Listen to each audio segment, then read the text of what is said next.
Might help if I turn my mic on and my menu is showing. How embarrassing. Hi, Shuang.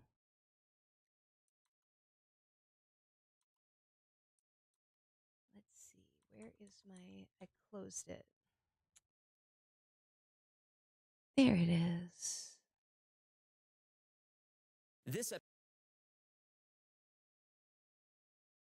How's it going tonight? I'm bored and I figured, well, I'll stream for a little bit. I'm not sure how long. I was going to watch some videos and stuff. So, yeah. Oh, you can't stay long? Well, that's fine. I'm imagining, I mean, I was just going to watch this stuff on my own anyway. So I was like, I may as well stream it, see if anybody's around.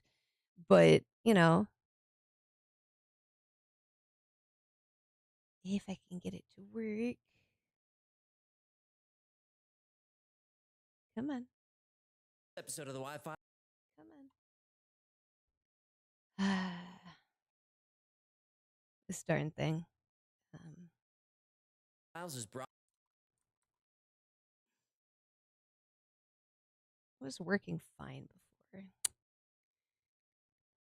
Okie dokie. Let's see. Aha, there it is. It doesn't like to not be in windowed. It doesn't like being in windowed mode. Didn't know that. Brought to you by Aura. So, hey, it's me. Well, with you being on break, Schwing, how's it going? I wasn't sure if you having a decent shift? Like these, but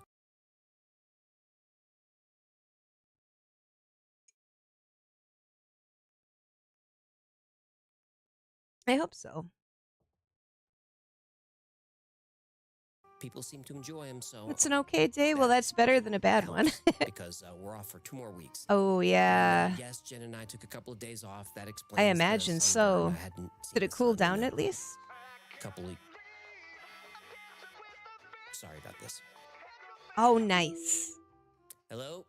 Hello. I'm waiting in the studio to do the compilation stuff, but you're not here. Yeah, I told you. No. Nobody likes a tardy human. I'm not tardy. I just didn't have time to set up the lights. Oh, I'm feeling good. Now it seems like you have enough time to make Feeling pretty darn good. A little sleepy. The point is... But doing okay. The point is... Just had a really boring day. Well, you're included now. I'll leave this whole conversation. I think I sat around watching my 600-pound life all day long. Okay. Tell them about the new heckle kicks. The Wi-Fi sneakers. We're not plugging merch now. But...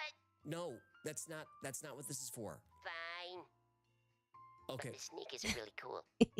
Okay, so the first episode is the Silurian hypothesis. Which new gotcha game? This is video number 43. So Silurian hypothesis questions whether Zenless. there was an advanced I've heard of civilization on Zenless. Earth before us, and if there was, can we prove it? The lizard people episode. I downloaded Honkai Star Rail. No, this one makes So I'll give that one a shot. Okay, It's enough kind of a that. gotcha, right? But quick warning, there's a sponsor ad first. Sorry about that. We have to pay the bills. But I try to make the sponsor ads fun and funny and content, so they're not, just some creator reading bullet points. And it's also how you learn about the backstory about Hecklefish. This is the ad That's- where I first met Gertie. That's a hilarious. It's That's a very amazing. touching sponsor ad.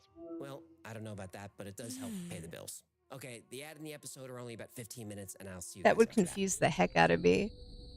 I don't know, he's about 4 inches long and orange.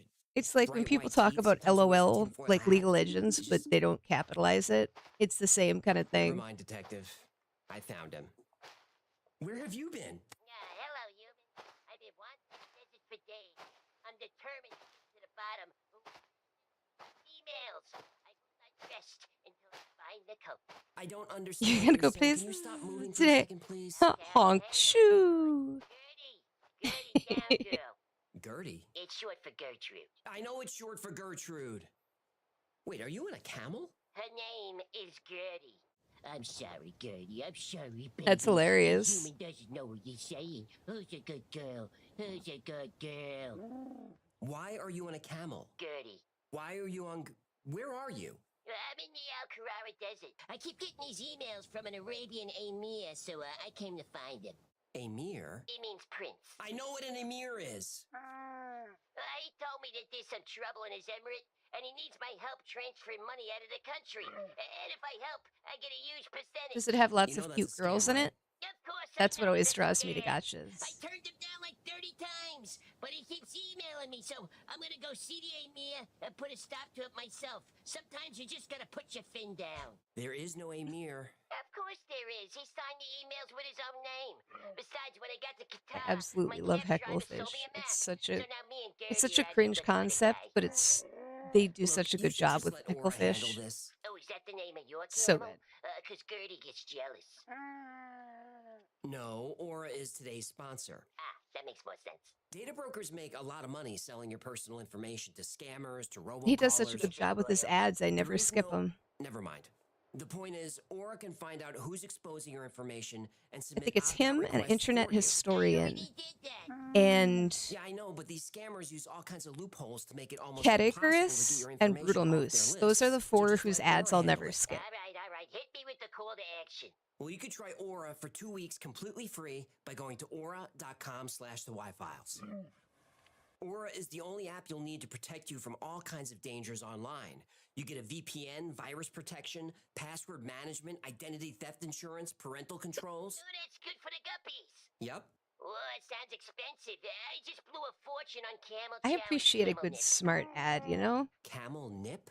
If an ad is Never mind. smart, Look then at this I chart. like to reward. Well, Oh, you Mr. know that. Gigi, he's another Okay, one. I'm sold. I'll I sign like up to as soon reward as I them by deal with sitting this through it emir. There because is no emir. you Just know go to aura.com/thewifiles and get your 2-week trial completely it free. There's a shows link a below. level of professionalism a lot of Hey, look, streamers I and gotta go. There's a haboob content coming. creators Haboob? don't It's show. a type of desert storm. I know what it is. I don't blame them. See you in a couple of days. We should be back by hump day. You get it? Yeah, very funny. Wait, what do you mean we? You're gonna love Gertie. Oh, you cannot bring She's that. really affectionate. You just gotta stroke her hump. Don't you bring a... Don't worry. You get used to the smell. Oh, don't you dare bring a... 3+15+00. Back to the wagey There are over cagey. 7 billion people living Well, on the have a Earth good right shift. now. Tens of millions I'm are glad it born cooled and die down and each year. you're not sweltering Every single anymore. one of us leaves signs of our existence in the air, water, soil, even space. But these signs won't last forever. Honestly, you have a good rest of your shift, man. I appreciate you stopping by. It was good to see ya. Styrofoam, Twinkies, even evidence of our inevitable nuclear destruction will eventually be gone. So how can we be sure that we were the first advanced civilization on Earth? Well, according to the Silurian hypothesis, we can't. Let's find out why. Let's talk about the Silurian hypothesis. What the hell is a Silurian? Well, they were intelligent humanoid reptilians who, in an episode of Doctor Who, were awakened by nuclear we go. testing after 400 million years of hibernation. Lizard people? Yep, We're finally doing a lizard people episode. we are. Well, kinda. Humans are selfish. It's hard for us to imagine that in a very short time, we as individuals won't be here. And it's even harder to imagine a time where our civilization won't exist at all. But if we learned anything from archaeology, it's that every civilization has its time. The Think idea of about ancient civilization Egypt. being They much lived older 30 than dynasties official that spanned history over 3,000 years. And if really you were is an Egyptian awesome. living during this time, It's one of my favorite generations things. of your family, going back as far as anyone can remember, walked in the shadow of the pyramids. They fished the Nile, they sailed the Mediterranean, mingled with other cultures. As far as you or anyone knew, your civilization had been there and would last forever. Then it was gone. The Mesopotamians before them, the Indus after them, Greeks, Nubians, the Persians, Romans, Incas, Aztecs. These were empires of millions of people, all lasting 1,000 years or more, but very little evidence of them remains. Now, all of these civilizations, including our own modern one, have only been here for a short time. Complex life has existed for hundreds of millions of years. Modern humans have only been here for about 100,000 years. Our entire history has taken place in the past 0.002% of life on Earth. So there's a whole lot of past in the past. And that's plenty of time for other intelligent species to evolve, thrive, and go extinct over and over again with different species. And if that happened, Love that would idea we so really much. know they were here? When Adam Frank and Gavin Schmidt wrote the Silurian hypothesis, they addressed a lot of misconceptions about how we study the past. We're used to the idea that we learn of ancient societies More than by 99% examining of all artifacts and organisms that ever excavated lived on Earth are ruins. extinct, But this is really what the only fact works if you're says. going back a few thousand years. And when you want to go back millions of years, it's more complicated. For example, the Earth is about 4.5 billion years old, and complex life appeared about 600 million years ago. Fine. But the oldest surface land ever discovered is the Negev Desert in Israel. It's about 1.8 million years old. That's it. Every other piece of exposed land we've ever found is newer than that. So, where'd all the land go? If ancient civilizations existed before humans, they could be very hard to detect. Because of the Earth's plate tectonics, today's mountains are yesterday's ocean floor. New land is formed every day as old lands are eroded into dust. That's why discovering fossils is a lot more difficult than people think. Very specific conditions need to be present for fossilization. See, I'd The never thought of organism that needs before. hard body parts like bones, teeth, and shells. The remains need to be quickly Like, covered you think, and yeah, protected stuff from scavenging fossilizes, and but it's got to be, erosion. like, You need high really, pressure really for specific. mineralization and low oxygen to prevent decomposition. This almost never happens. Dinosaurs roamed the Earth for about 180 million years. Trillions of individual animals lived and died, yet we only have a few thousand near-complete fossils. It's estimated that over 2.5 billion Tyrannosaurus rexes lived and died on That the Earth. T-Rex looks so But fewer goofy. than 100 fossils have ever been found, and only one of them is complete. That means we've only discovered 0.0000004% of the species. Now, Schmidt and Frank said that a species as short-lived as Homo sapiens might not be represented in the existing fossil record at all. Now, the current area of urbanization is less than 1% of the Earth's surface. So human artifacts like roads, cities, machines, even megastructures would last only a few thousand years and are unlikely to ever be found. They conclude that direct evidence like this can only go back about 4 million years. Even if the entire human race were eliminated by a nuclear war, the radioactive evidence would disappear eventually. So, are there other It would methods decay, for yeah. detecting the existence of advanced intelligent life in the Dude, what if distant people have had past? what if, like, Turns out there are. lizard people had, like, nuclear wars Civilization, for us? at least as defined by the That authors could of have the totally Slurry happened. hypothesis, is where industrialization occurs on a global scale, as ours does. Now, as we speak, industrialization is leaving clues of our existence that will be detectable by scientists 100 million years in the future. Now, eventually, our time on Earth will be crushed down to nothing more than a thin layer of rock sediment. Good, that's uplifting. Now, in a sedimentary core, a layer of a few centimeters is deposited every 1,000 years. And in those centimeters, future paleontologists will find evidence of our geologic era called the Anthropocene. Now, for example, we grow so much food now that our use of fertilizer is actually redirecting the planet's nitrogen supply. And this nitrogen cycling is also changing its isotopic signature. And this isotope will be detectable in the sediment. Agriculture and deforestation increase soil erosion, and that erosion washes into the sea and becomes part of the sediment. Now, human mining activities have increased the amounts of gold, lead, chromium, platinum, and other metals, and these also will be visible in the sediment at greater rates than before. But the element that will really tell the story of civilization is carbon. Humans conquered the planet by harnessing combustion, and it seems reasonable that intelligent life forms everywhere would do the same thing. When we burn the tissue of long-dead plants, fossil fuels, we change the ratio of isotopes in the atmosphere, and this is called the Seuss effect. The green omelet guy? Different Seuss. Yeah. Carbon comes in 15 flavors, but the most common isotopes are carbon-12, carbon-13, and carbon-14. Carbon-12 is light carbon. This is the isotope preferred by plants and used during photosynthesis. And animals that eat plants consume the plant's carbon-12. And animals that eat plants consume their carbon-12, and so on. Now, volcanic emissions are carbon-13. Carbon-14 is radioactive and decays predictably over time. Fossil fuels have no carbon-14 at all. And as we burn more fossil fuels, the levels of carbon-13 and 14 go down, while the level of enriched carbon-12 goes up. All this carbon in the atmosphere also causes the Earth to warm slightly. Bleh.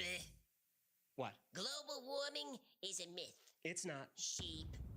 Look, you can argue that the warming is man-made or that it's not, but either way, we're up about a degree. Bleh, bleh. Anyway, when looking through sedimentary layers from millions of years ago, this is what we need to see to determine if there was advanced civilization present. We need to see a large but temporary spike in carbon and oxygen, a large but temporary spike in metals, and a large but temporary spike in global temperature. We find that? We're onto something. Have we found that? Have I we? think we found that. We have, and it Yeah. happened 56 million years ago. The age of the lizard people. A sudden global change of carbon and oxygen isotope levels happened 56 million years ago in what's known as the Paleocene-Eocene thermal maximum, or PETM. And the PETM only lasted about 200,000 years. Now, that's nothing in geologic time. But remember, that's as long as we've been here. And during this time, the PETM, the Earth's temperature rose about 6 degrees Celsius. Now, that was warm. I mean, we're talking T-shirt weather at the North Pole warm. I mean, the ice caps were completely gone. Lizard people do like warm weather. What? Lizard people are cold-blooded. Hello? Read a science book. There were no lizard people. Bleh. So, is the PETM evidence of an ancient civilization? Yep.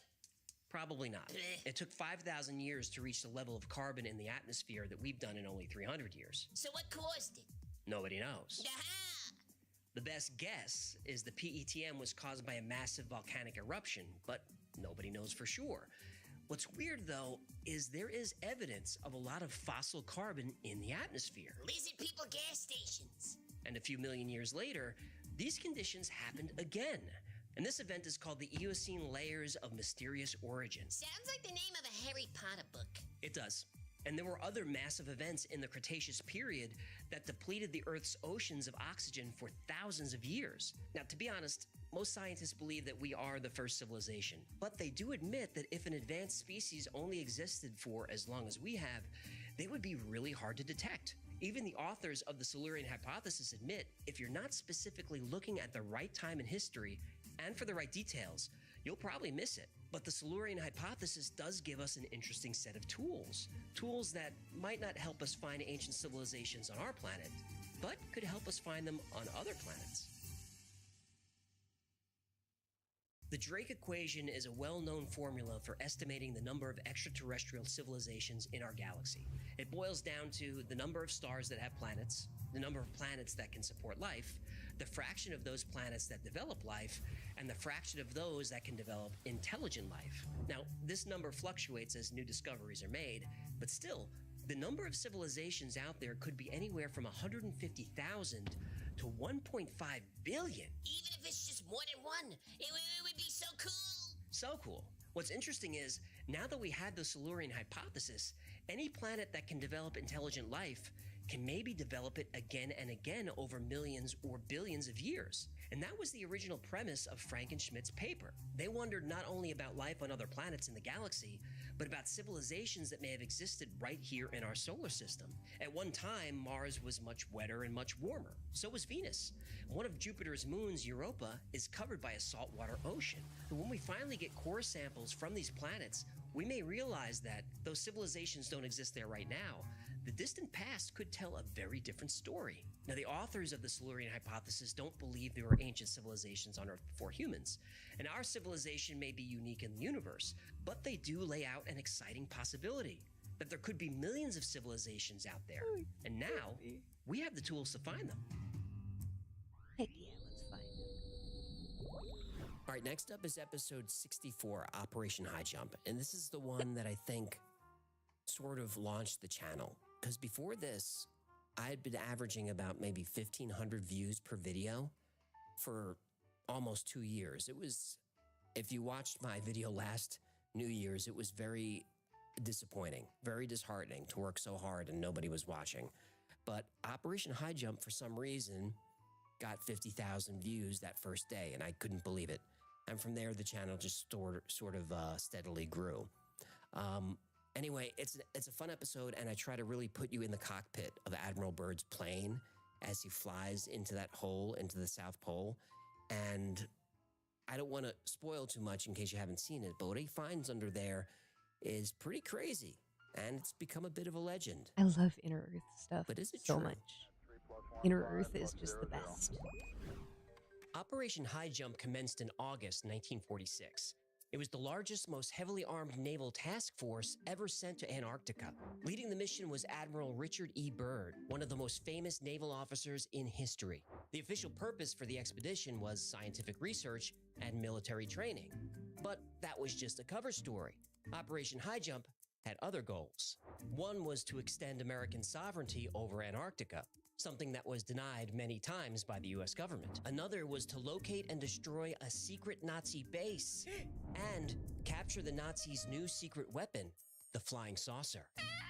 UFOs were seen all over the area, suspected to be Nazi test flights. Admiral Byrd was sent to find out. Did they find flying saucers? Oh, they found a lot more than that.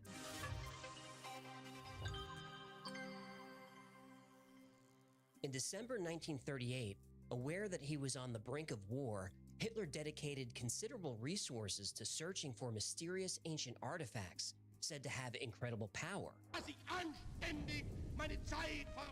One of these expeditions launched on December 17, 1938. The SS Schwabenland was sent on a secret mission to Antarctica. On board were scientists and engineers, but also members of the Thule Society, a German occultist group. Groups. The Thule Society believed that a highly advanced race of human-like beings called Aryans existed somewhere deep inside the Earth, and the entrance to their world was in at the Madame South Pole. Blavatsky The and stuff. classified mission of the SS Schwabenland was to find a location for a secret underground base and make contact with the Aryans living in the Hollow Earth. And once contact was made, negotiate for access to their technology. The ship reached the Antarctic coast a month later. For the next 3 weeks, they mapped hundreds of thousands of square miles of the continent. About 150 miles inland, aerial reconnaissance found what is described as an Arctic oasis, an area about 300 square miles that was free of ice, filled with warm water, and even contained plant life. In the ocean beneath the oasis was a geothermal vent that kept the area relatively warm. This was the ideal place for a base, especially for U-boats. This is where the Nazis would establish the infamous underground facility known as Base 211. Over the course of World War II, Base 211 became a massive complex, as large as a small city. Initially, it was designed as an offensive structure, where U-boats and missiles could be deployed. But as the tide of war turned against the Axis powers, it became clear that the base would be an ideal way to escape. In the final months of the war, huge amounts of equipment, supplies, and personnel were transported to Antarctica. At the same time, thousands of Nazis escaped justice and were smuggled to South America, with most of them hiding in Argentina. One of the infamous German officers to disappear was Hans Kammler. Kammler was in charge of Hitler's secret weapons program. Kammler's engineers had created a prototype long-distance supply plane with a range of over 4,000 miles called the Ju-390. Only 2 of these were made. One of them belonged to Kammler. And as of April 1945, neither Kammler nor his plane have ever been found. And just a few months later, thousands of UFO sightings were reported all over South America.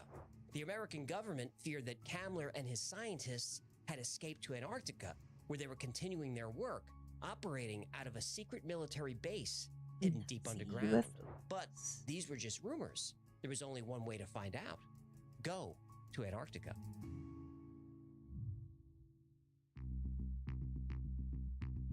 Okay, before we talk about what Admiral Byrd saw in Antarctica... No, come on, just get to the weird stuff. I will, but it's important that you understand what kind of man Richard Byrd was. He was not some pseudoscience conspiracy theorist kook.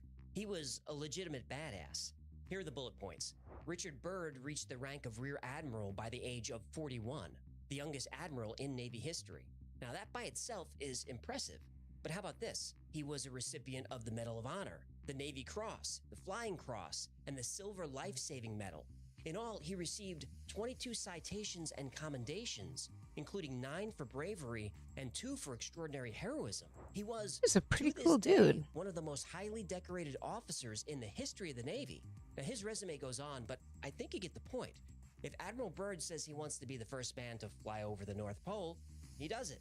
And if the United States sends a major expedition to the South Pole to conduct a top-secret mission, well, there's no more qualified person on the face of the earth to lead it than Admiral Richard E. Byrd. Operation High Jump commenced in August 1946. The official purpose of the mission was to train personnel and test equipment in cold temperatures, to explore Arctic geology, study the weather, and develop techniques for establishing air bases in frigid climates. Admiral Byrd led a Navy task force of almost 5,000 men aboard 13 ships, including a brand new state-of-the-art aircraft carrier loaded with dozens of After planes, this episode, I'm bombers, gonna have to and go to sleep. I thought I helicopters. could go longer. This but task force was armed to the teeth. There were 2 destroyers, tankers, supply ships, Sleepy. icebreakers, 2 heavily armed seaplanes, and an attack submarine, all fully stocked with the best weapons in the entire Navy. That's a lot of firepower for training exercises and studying the weather. Right? That mission was the cover story. No personnel training or equipment testing ever took place. No practice maneuvers, no military exercises, no scientific study of any kind was ever done. According to eyewitness testimony, declassified records, and Byrd's own journal, Operation High Jump had other purposes. One goal was to extend American sovereignty over the Antarctic continent, something that was denied many times publicly by the US government. Naturally. The other goal was to locate and destroy the secret Nazi military complex known as Base 211, and to capture any flying saucers they could. The Armada arrived on January 15th and immediately started building a base called Little America. But then the Operation High Jump story takes a turn. Originally meant to be a 6 to 8 month mission, after just 40 days, the base is evacuated and the task force withdraws. This massive, expensive, and important mission is suddenly terminated. So, what happened? And this is where Admiral Byrd, a legend in his own time, becomes a legend for all time.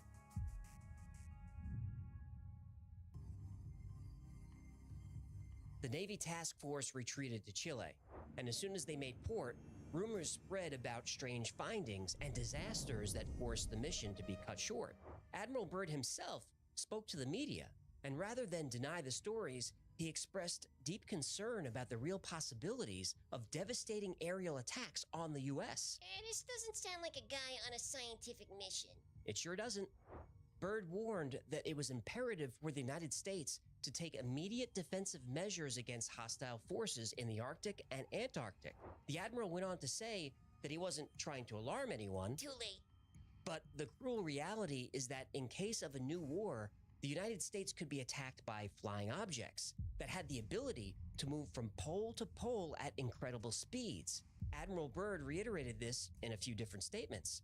He warned that there was a new enemy that could attack any country at any time, anywhere, no matter the distance. When Admiral Byrd got back to Washington, he was immediately debriefed. And though he had just spent 2 weeks making statements in the press, after a lengthy interrogation, Admiral Byrd never uttered another word about Operation High Jump. The mission was immediately classified top secret, and any sailor who spoke about the mission would be arrested and imprisoned. The Navy then published a brief summary of the mission's achievements and admitted some sailors were killed, but they didn't say how many. And officially, all the deaths were accidents, and the bodies were buried there, not brought home. During one of his flights, Admiral Byrd was missing for 3 hours in an episode of lost time, but that was officially blamed on radio failure. The official reason for terminating the mission early was poor weather conditions, and that was that. However, you know how Admiral Byrd was missing for 3 hours and experienced lost time? Yeah. Well, Byrd was meticulous at documenting everything. But when he returned to the States, his journals were confiscated and classified. But the government didn't get everything. He had a secret diary that he gave to his son right before he died. And if any of what he claims to have seen is true, well, it changes everything.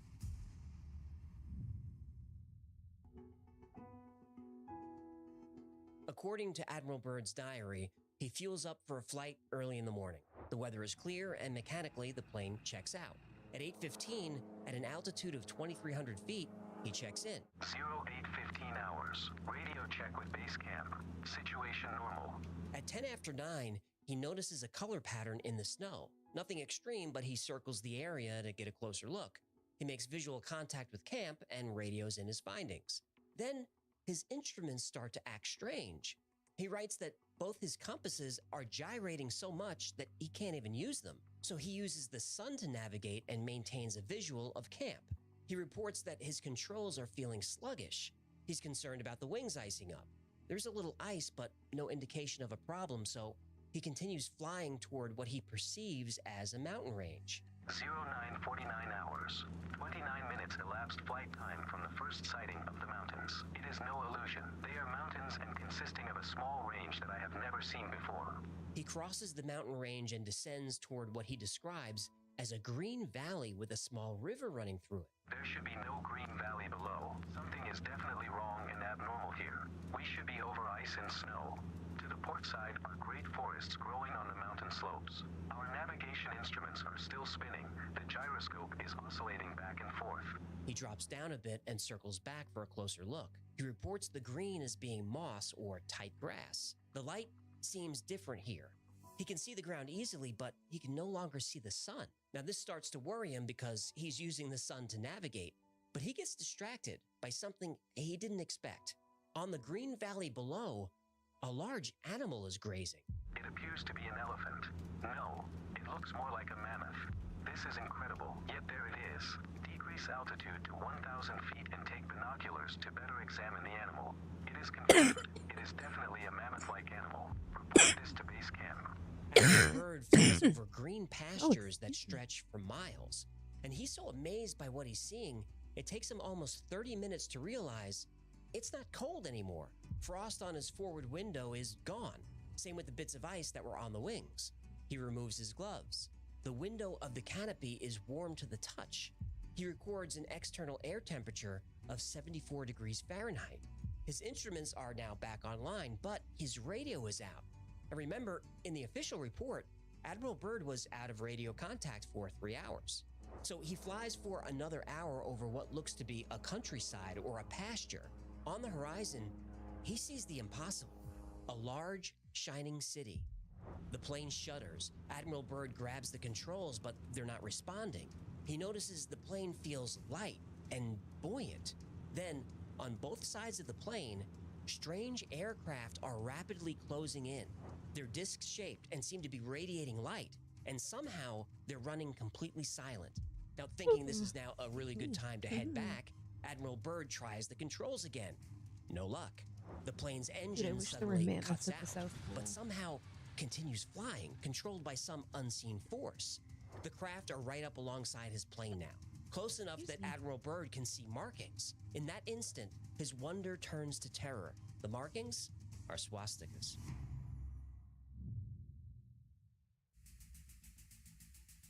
Inner Earth Nazi. According to documents leaked in 1991, things back at Camp Little America take a strange turn. Just 2 days after arriving, bright lights I were want to see seen it on the because horizon. it's about The sailors Inner thought Earth it was another Nazis. ship, but they That were stuff, below the the Antarctic whole Circle Inner in Earth thing. uncharted waters.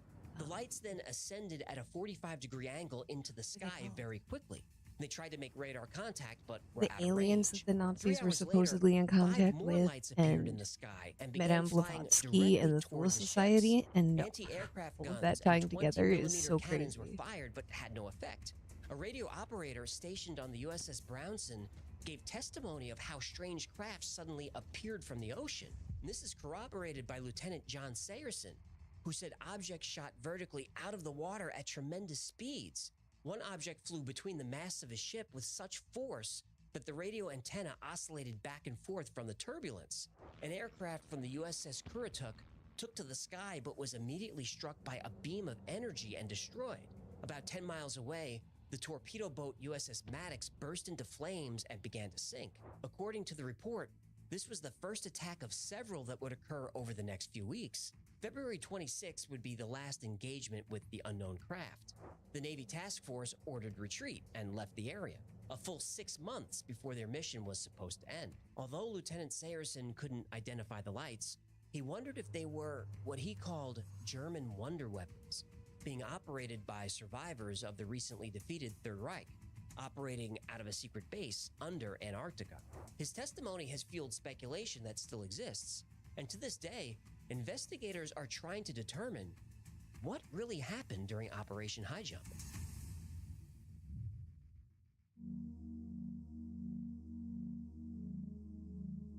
Admiral Byrd's radio, which hadn't been working for at least an hour, suddenly comes back to life. Though the signal was distorted, a voice starts speaking English with a slightly German accent. Welcome, Admiral, to our domain. We shall land you in exactly 7 minutes. Relax, Admiral, you are in good hands. The plane gently lands itself, and Admiral Byrd is met by several men, all tall with blonde hair. Aryans? Sounds like it. Byrd joins the strangers on a platform that levitates and rushes them toward the city at great speed.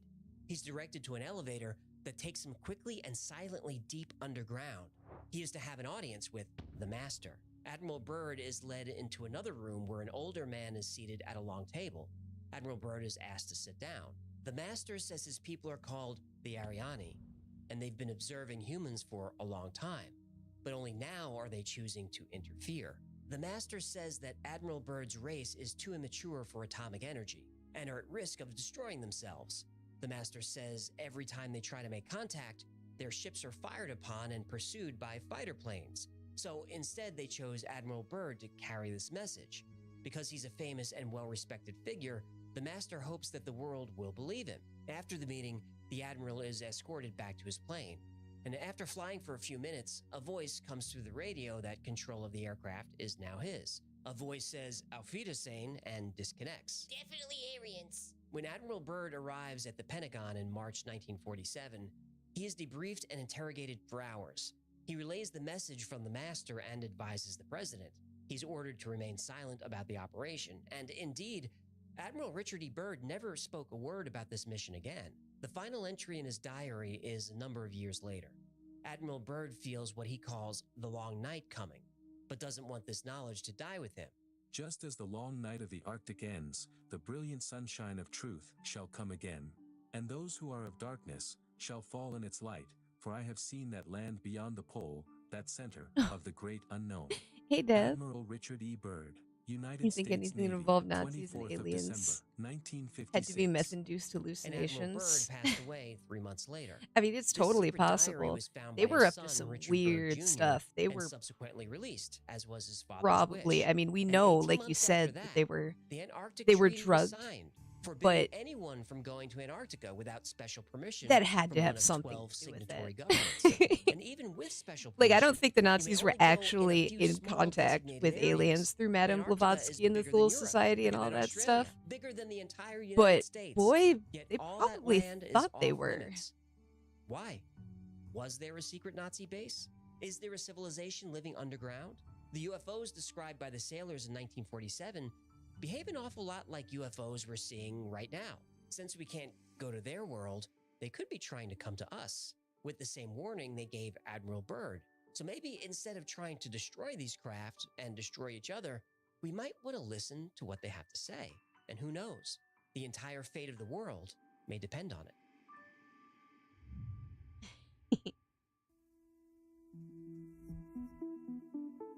Okay, talk about a story having it all. UFOs, Nazi bases, government cover-ups, even Hollow Earth. And I've done a lot of research on Hollow Earth, so if you want to see that video, let me know in the comments. Anyway, I'll tell you right up front, there's a lot of the story that can be debunked, but not all of Thanks it. for coming to hang Let's out. start with Admiral I don't know how Byrd's much secret longer I'll diary. be around. I'm It's just not real. First figured of if I all, was the going to flight in watch the this diary stuff, I takes may as well, place you in know, the North Pole. So watch we're it already here. off to a rocky start since Antarctica is as far south as you can get. Oh, meth was an The log over-the-counter entries are pill? almost identical to Hmm. actual published log entries from the Admiral. The same types of instrument failures, engine issues show up in both places for some reason. Also, whole paragraphs of what the Master said to Admiral It's not a Byrd bad seem tool to be plagiarized from the to 1937 have something like film that legal. Lost Horizon. I The main would say that character would is talking definitely to the be a Dalai tool in Lama, their who issues favor. the same kind of warning. The In government's, I mean. 1964, a book about the Hollow Earth was released by Walter Siegmeister under the pen name Raymond Bernard. Admiral Byrd is mentioned quite a bit in the book. Bernard went on to write lots of books about UFOs and Hollow Earth. I love the And Hollow later, Earth when stuff. Byrd's secret diary appeared, guess who wrote the foreword? Yep, Raymond Bernard. But the dead giveaway for me? The secret diary is full of exclamation points. Like, lots of them. If you read any of Byrd's other logs, no matter how excited he gets, he doesn't write like he's posting on Reddit. He writes like a gentleman. So, what about the Nazis? Here's where it gets tricky. The Schwabenland did go to Antarctica in 1938, but its mission was to secure new ports for whaling to supply Germany with its own whale oil for margarine. Whoa. A Nazi mission to the South Pole for a delicious buttery spread? Exactly. Germany wasn't at war yet, but Hitler was planning it. A lot of oil and fat-based products were imported. Hitler wanted to make sure that these industries could continue and his army could be fed in case foreign supplies were cut off. The Nazi mission did claim some land for Germany, and it's widely thought that they did look for a location for a base and maybe even tried to build one, but no evidence of a base has been found. However, Nazi artifacts have been found in the Arctic in the north, which could be why this story continues to circulate. But so far, nothing in the south. Could be underground. It could be. I'm not saying nothing's there, I'm just saying we haven't found it yet. Or they found it and aren't telling anybody. Well, that's always a possibility. The US government did lie about the real purpose of Operation High Jump, and it's true Admiral Byrd never spoke about it publicly, except for those cryptic comments in the Chilean newspaper El Mercurio. El Mercurio is a real paper, and Admiral Byrd did give them an interview. Obviously, the article was released in Spanish, but when it was translated back to English, his words were twisted around to make the story sound more dramatic. Never let the facts get in the way of a good story. Right. Byrd never said there are ships that can fly pole to pole at tremendous speeds. He said the United States could be attacked by planes coming from the poles, and it should be ready for that. And Operation High Jump had a press contingent, about a dozen reporters giving daily reports.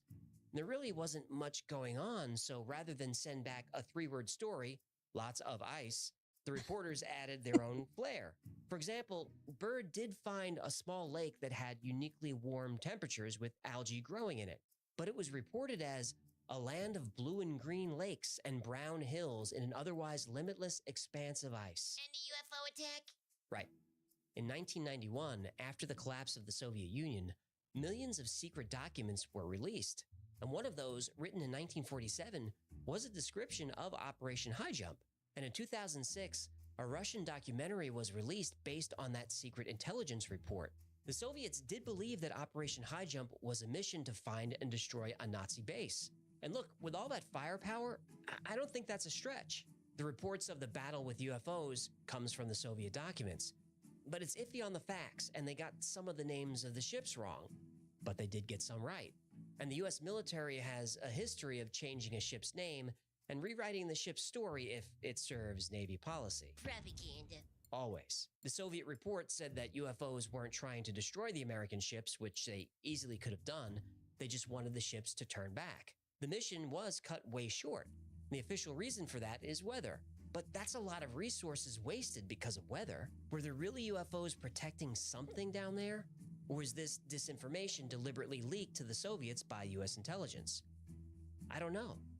I've debunked as much as I can for you. Even though a lot of the story is false, not all of it is. And it seems as the only way we'll get answers is to go to Antarctica. But if there's one thing that every government in the world agrees on, it's that whatever is down there needs to stay there. But I'll leave you with these final thoughts. Just a few months after Operation High Jump, a UFO allegedly crashed in Roswell, New Mexico. Oh yeah, The most location of the likely. crash is only a few miles from the world's I love this first guy because he nuclear goes over all the explosion. And options. Admiral Byrd did go missing He'll for 3 narratively hours tell and something arrived as if back at it's camp true, 3 and then hours he'll come late. and He was in a small, short-range airplane. debunk everything So that was why didn't he inaccurate. run out of fuel? It's really great. We did, yeah, to mess with the Soviets, I we still did some enjoy that really one. insane I love the stuff. sequence of the airplane when he's flying through the hole in the South Pole. And you get into all of the remote viewing stuff, and remote viewing in itself was bizarre. Like, they studied psychic stuff. They went nuts when it came to the Soviets. But I suppose that I'll just the cookie cutter. No, how was the cookie cutter shark discovered?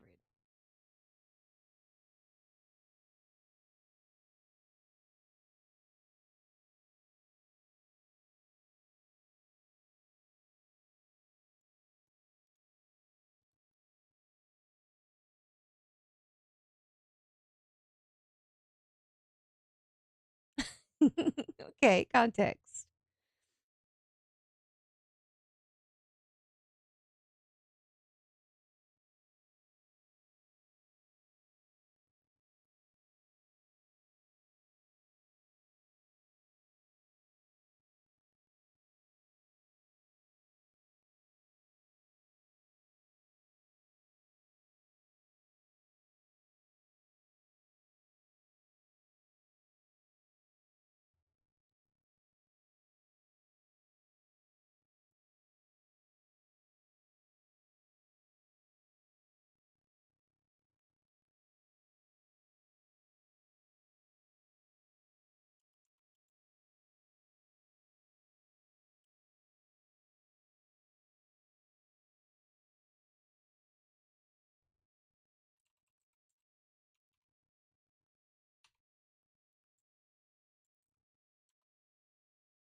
I'm so curious about what you have to say, Death. I'm going to put background music on.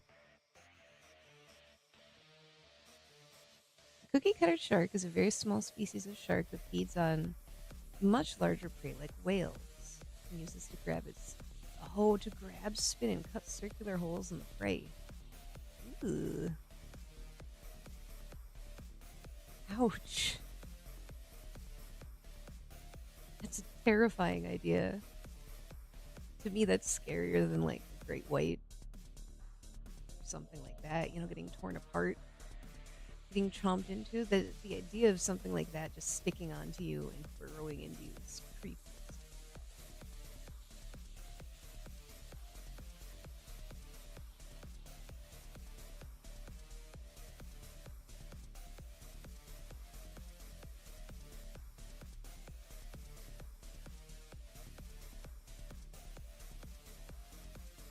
Teeth are so sharp most of the time the prey doesn't know what's happened until they. Oh, wow. That's cool.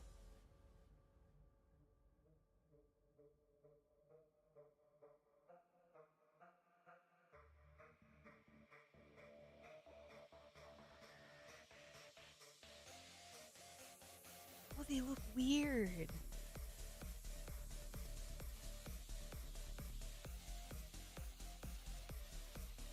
Well, that's good. So gross, but they're not. They seem pretty small for a shark. I'm looking at pictures.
That little doohickey I have that keeps my mic kind of propped upright in the middle of rubber bands so that it won't wobble and make noise.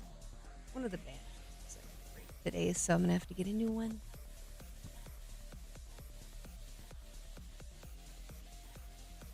Okay, it's the height of the Cold War. U.S. and Soviet Union are constantly moving submarines to try to spy on each other, and both sides are getting radar damage.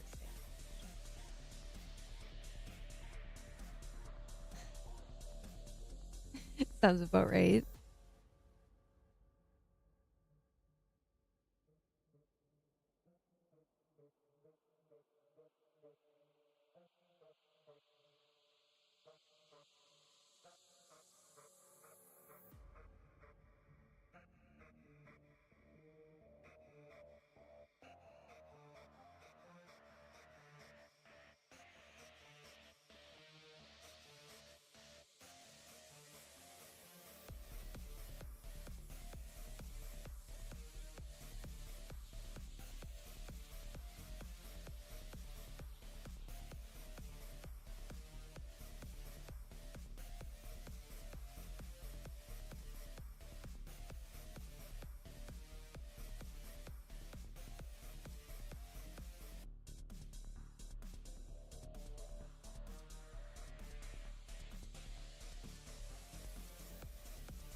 Both sides blame each other for the damage, and both sides can't figure out what's happening.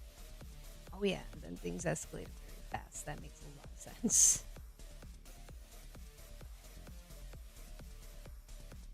We're on the verge of blowing each other up constantly.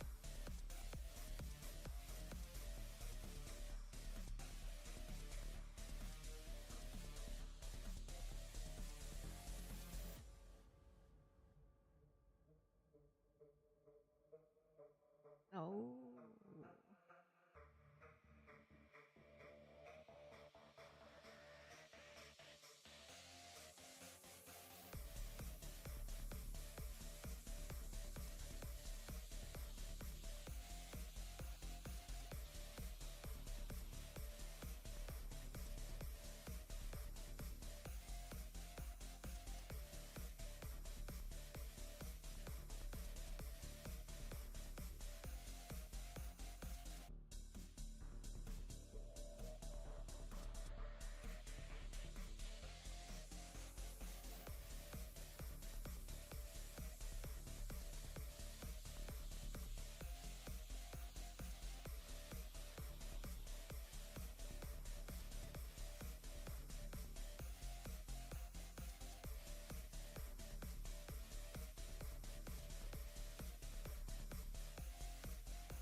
Thank you for explaining this, by the way. I was going to end the stream, but I'm waiting until your story is over because I want to know. It sounds really interesting.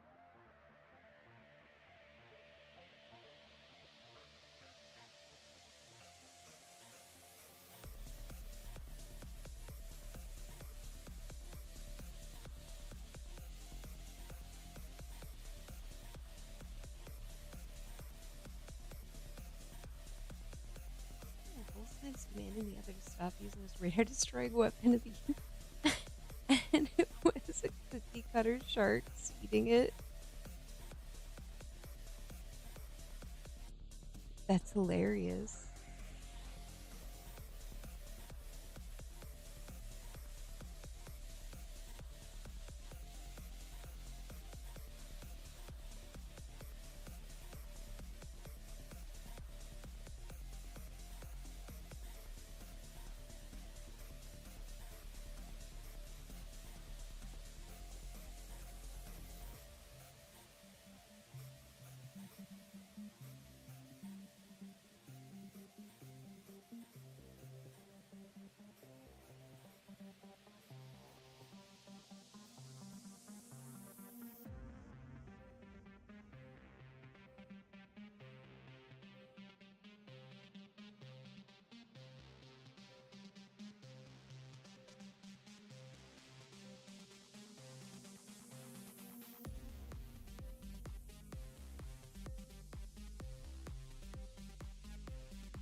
Sharks have a set of sensory organs around their noses that allows the creature to sense the electricity of the creature's nervous system.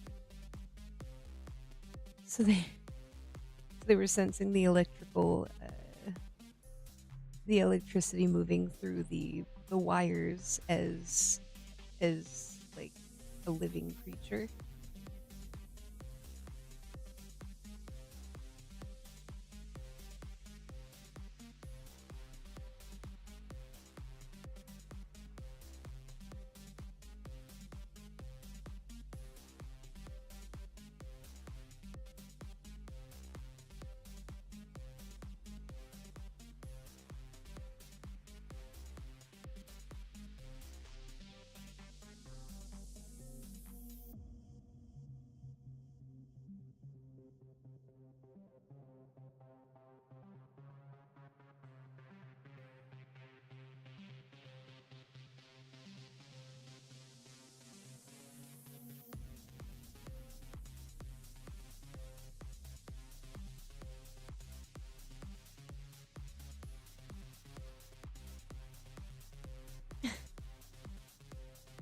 Well, because they're so small, they pick out big targets like whales and stuff, I'm sure, so that they don't get noticed.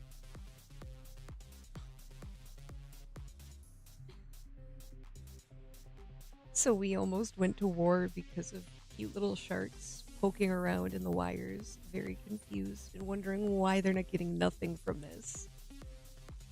I don't understand. I'm chewing on it, and all it does is hurt.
Poor little sharkies.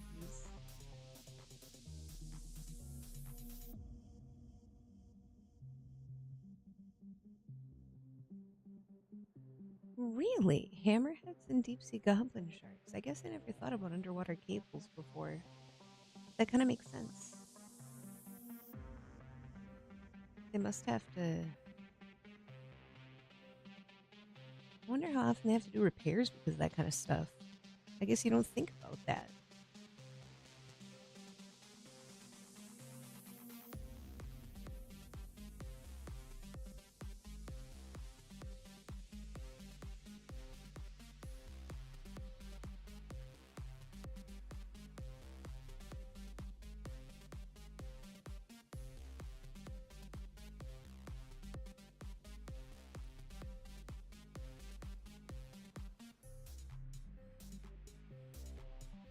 Neat.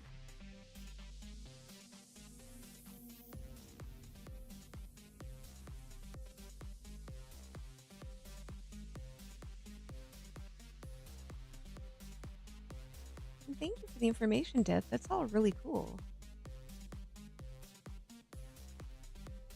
I appreciate learning new things.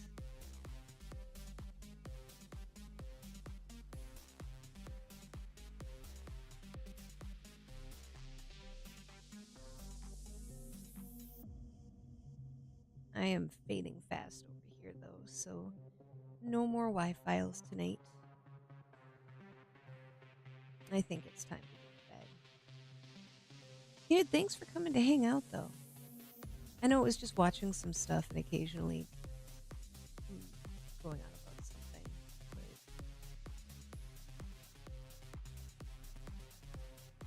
But I really appreciate it.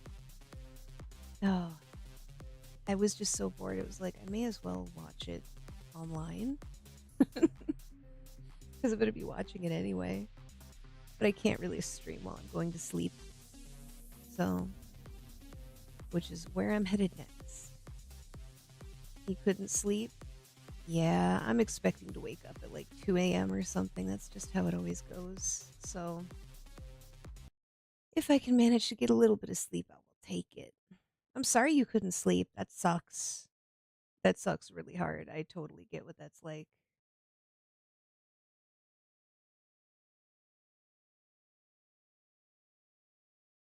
But I hope that you do manage to get some rest. Thank you. I'm going to go to bed now. Thanks for coming to hang out. I really appreciate it. I suppose I will see you around. And I hope you manage to get some sleep. Take care of yourself.